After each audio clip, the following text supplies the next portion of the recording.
Welcome to Manifest the Big Stuff, your weekly intentional manifesting check-in, where I share cutting-edge tips and techniques so you can better use new paradigms from quantum physics to manifest your greatest desires.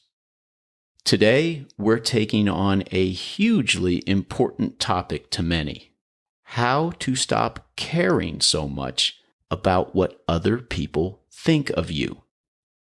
Right off the bat, you're going to be surprised by the counterintuitive truth about how to best do that. I'm also going to specifically clarify the difference between healthy versus unhealthy versions of not caring about what people think of you.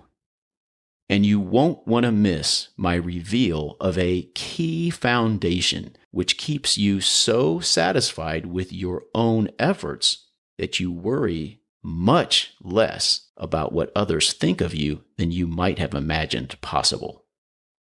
I'm Greg Kuhn, the Law of Attraction science guy, author of the life-changing Why Quantum Physicists book series, and your host. I'm pumped about today's episode. Let's not wait a moment longer to dive in.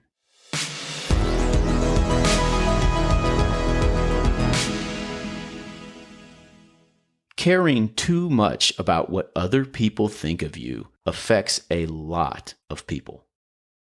There is a certain anxiety that caring too much about others' opinions of you elicits. An anxiety that can freeze you in your tracks, debilitate you, cause you to unnecessarily doubt yourself, and even shut you down. Today, I'm going to begin discussing how to not care about others' opinions of you by revealing something that might surprise you.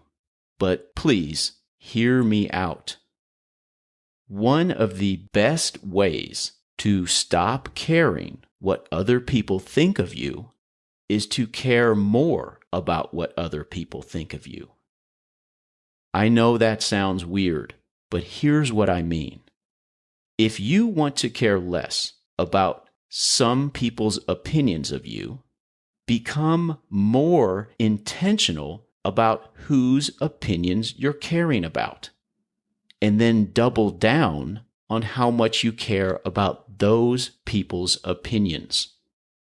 Focus in on who is important enough to you that you will care about what they think of you. Who is knowledgeable enough for this status in your life? Who's trustworthy enough? Who has the experience? And who has the authority?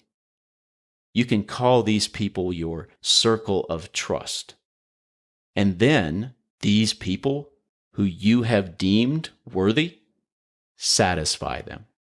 Make sure you understand their expectations of you and do your best to meet them.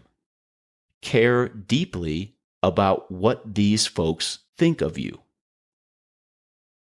When you do this, and others who aren't in your circle of trust are displeased with you, you will care less about those opinions. Sometimes you won't care at all about their opinions, because those will be the opinions of people who you have deemed not important enough.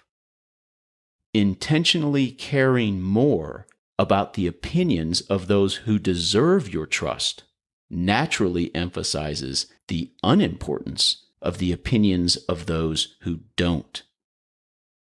Let's explore this concept more thoroughly. Of course you care about what others think of you. That's important, and it should be.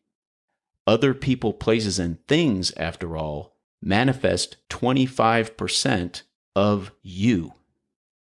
As I discussed in an earlier episode of Manifest the Big Stuff called Use Yourself Properly, you are a corporation, a collective with the authority to act as a single entity. You, the corporation, are formed by four things: One, your self, or what some people call a soul. Your self is not found in your body or your brain. Rather, your self is the non-physical thinker and decider of you. Two, your physical body, including your brain. All the physical body parts and systems which make you a time-space event. Three, your reality and your constant interaction with it. Manifest in partnership with the quantum field, your reality helps define your opportunities, challenges, efficacy, and value. And four, you, the corporation, are also formed by other people, places, and things.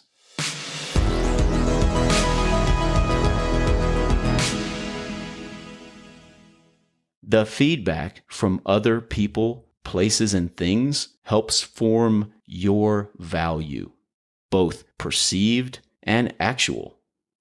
And your value defines how others will invest in you, help you, and work with you, or not. So others' evaluation of you is critical. Your value, perceived and actual, is a tremendously important factor in how or whether or not others will invest in you, help you, pay you, work with you. But you only need to care about what others think of you in a healthy way. A healthy way of caring is one that actually assists your best efforts to intentionally manifest a version of reality that is more aligned to your preferences.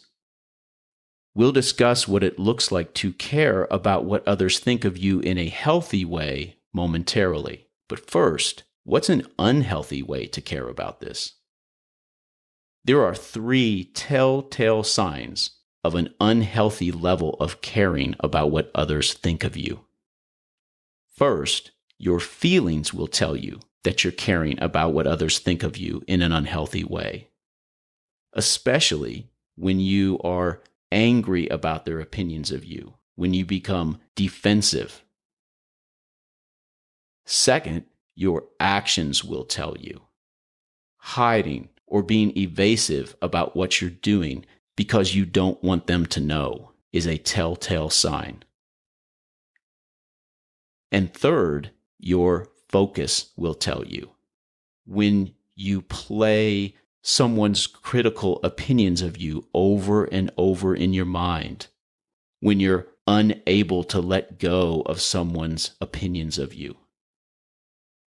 In practice, unhealthy levels of caring about others' opinions of you plays out as saying you don't care, but still caring, as evidenced by your feelings, your actions, and your focus.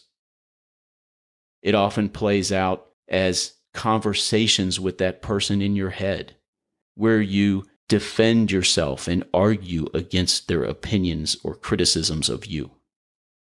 Unhealthy levels of caring also play out as doing things you know others wouldn't approve of, but doing them anyway and telling yourself you won't care, even though historically you have usually wound up caring. A hallmark of this is talking yourself into something and then beating yourself up afterwards for doing it. And perhaps the most unhealthy is hiding what you're doing from others because you know or imagine that they won't approve of what you're doing. We've all done these things. We've all cared about what others thought of us in an unhealthy way. So let's discuss what a healthy way of caring about what others think of you looks like. It is healthy, and you should do what you can to influence others' opinions of you.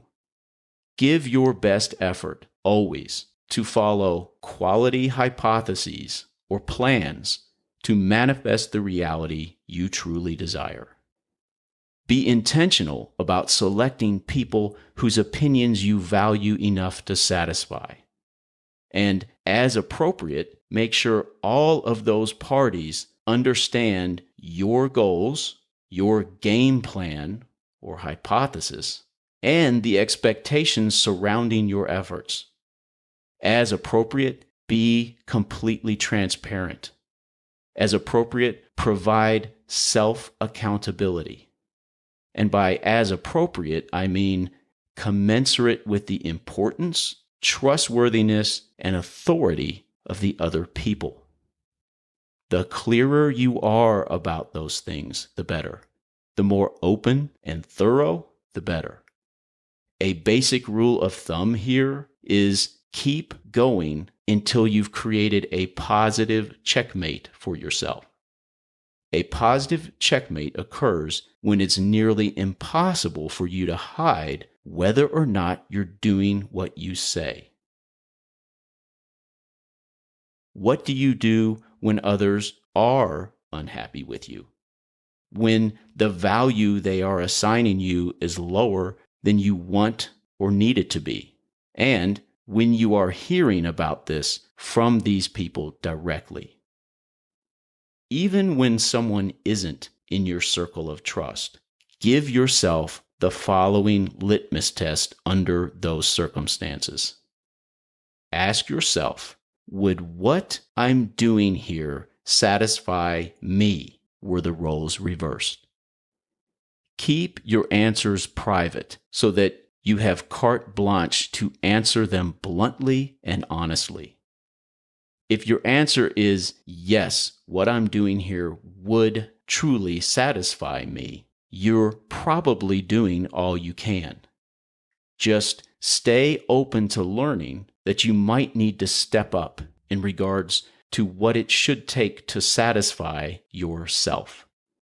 Because you might just be selling yourself short in this area of your life. If your answer, however, is no, I wouldn't be satisfied were the roles reversed, simply do what is necessary so that you would be satisfied.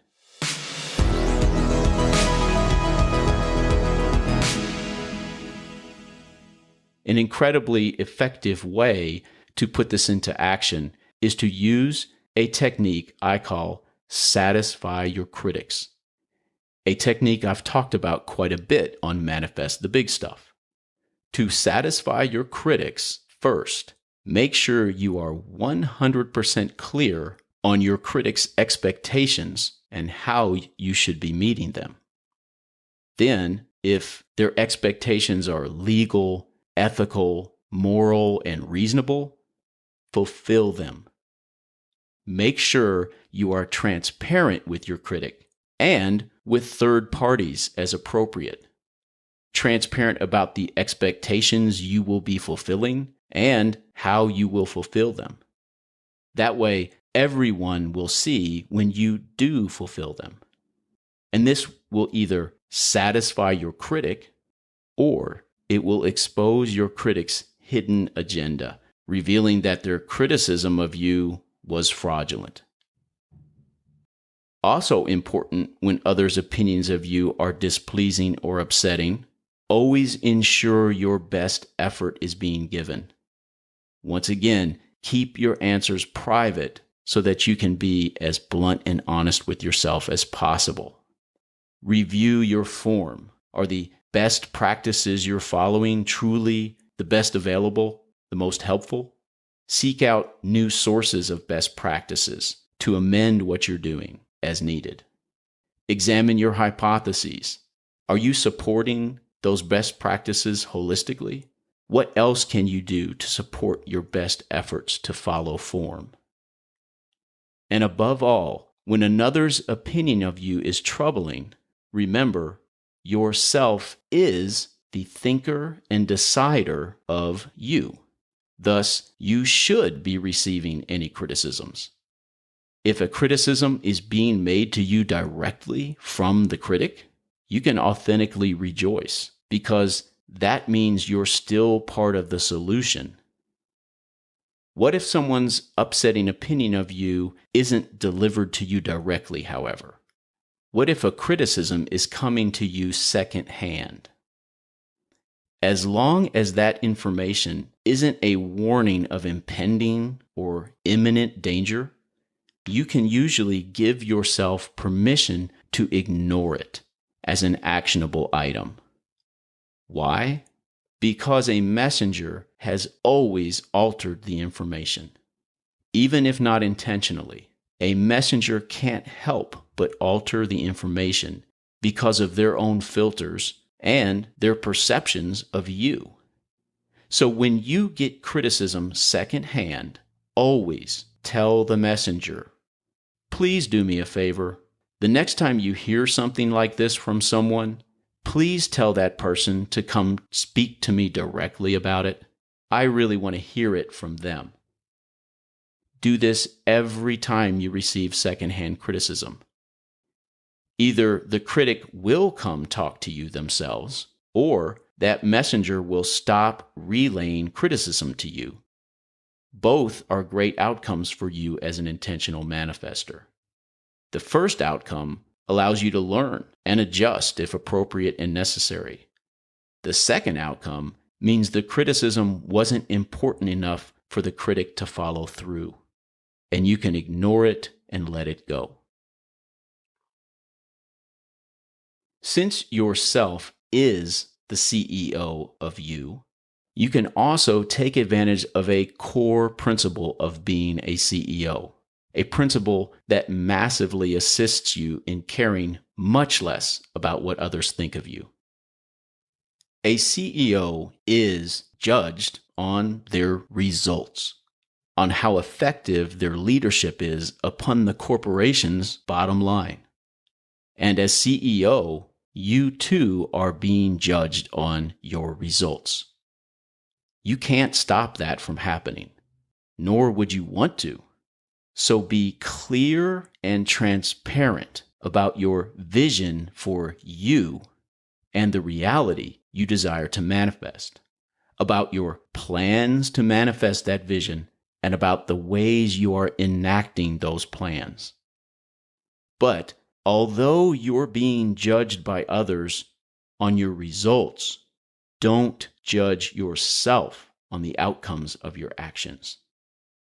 Instead, when your reality is painful or displeasing, use the material reality you manifest in collaboration with the quantum field and the feelings that reality authentically elicits, not to judge yourself, but for one thing only.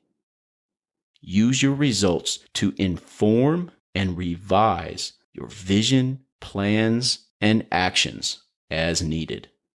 Use your results to improve your hypotheses for manifesting the versions of reality you desire. Sometimes you'll find you need to replace a part of your vision, plans, or actions with something that suits you better. Sometimes you'll find you need a more qualified or trustworthy person in your circle of trust. Often, you need to provide more clarity, transparency, and leadership. Ensure you learn by stepping up and being crystal clear about your vision, plan, actions, the help you need, and how you're counting on others to provide that help. Say what you're going to do and do what you say. Build accountability as appropriate for those helping you, and build accountability for yourself. Do this, and unpleasant versions of reality, including others' troubling opinions of you, become learning tools and stepping stones.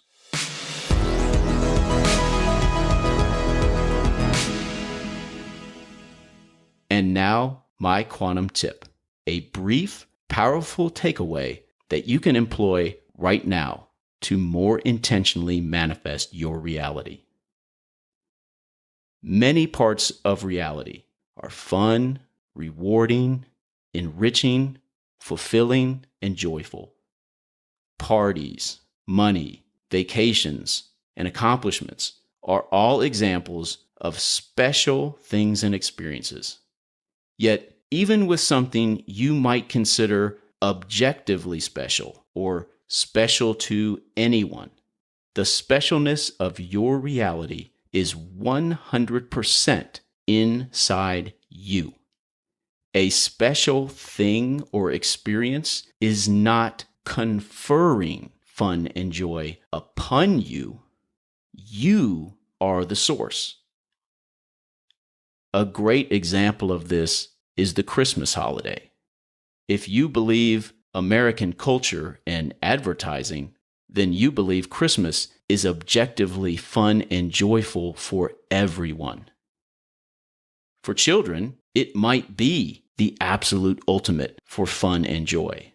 But for an adult, missing departed loved ones, Christmas can be a sad and stressful experience.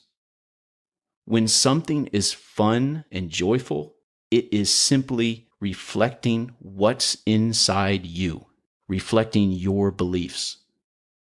You are the source of special things and experiences, a source to nurture and tend to. Thank you for spending some of your valuable time with me today. If you enjoyed this episode, please tell a friend about Manifest the Big Stuff. To say thank you for doing that, I have a free book for you on my website called How Reversing 7 Words Can Change Your Life. This book will kickstart your intentional manifesting because it comes directly from the foundation of my manifesting lifestyle. Go to my website, whyquantumphysicists.com, to download it. And while you're there, why not ask me a question or simply say hello? Use my contact form or leave me a voicemail by clicking on the microphone in the little blue circle at the bottom right corner of my site. I'd love to hear from you. Thank you for giving me the opportunity to be of value to you today.